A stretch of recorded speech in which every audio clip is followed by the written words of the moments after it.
तो मैं वो गीत गावल जाला कि मम्मी गोड़ ना लगला दुल्हा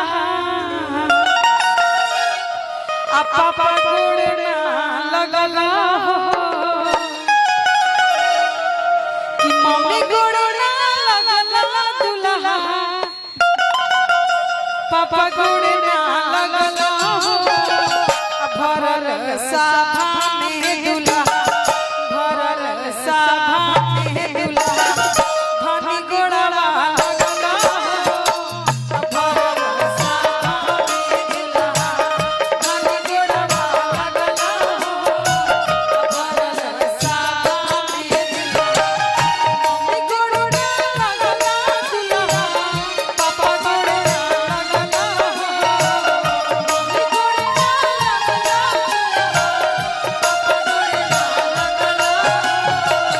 मम्मी गोड़ ना लगला दुल्हा पापा गोड़ ना लगला भरल सभा में दुल्हा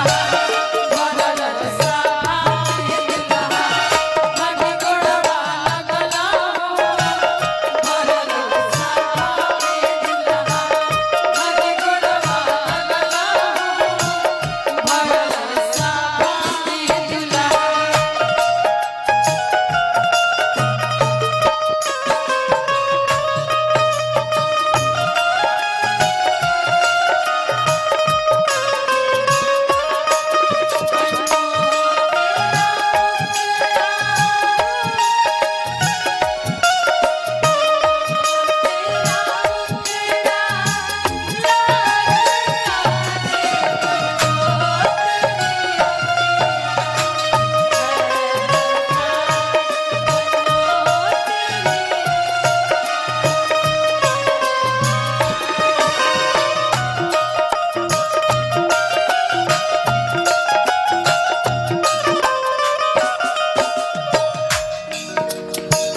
चाची गोड़ ना लगला दुल्हा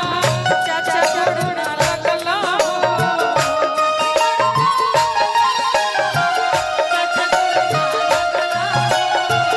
चाची गोड़ ना लगला दुल्हा चाचा गोड़ ना लगला भरल सभा में दुल्हा भरल सभा में दुल्हा धनी गोड़वा लगला भरल सभा में दुल्हा धनी गोड़वा लगला भरल सभा में दुल्हा धनी गोड़वा लगला भरल सभा में दुल्हा धनी गोड़वा लगला भरल सभा में दुल्हा धनी गोड़वा लगला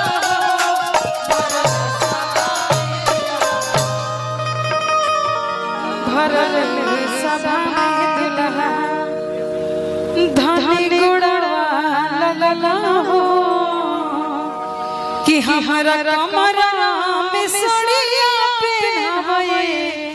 राजा जी कि हमारा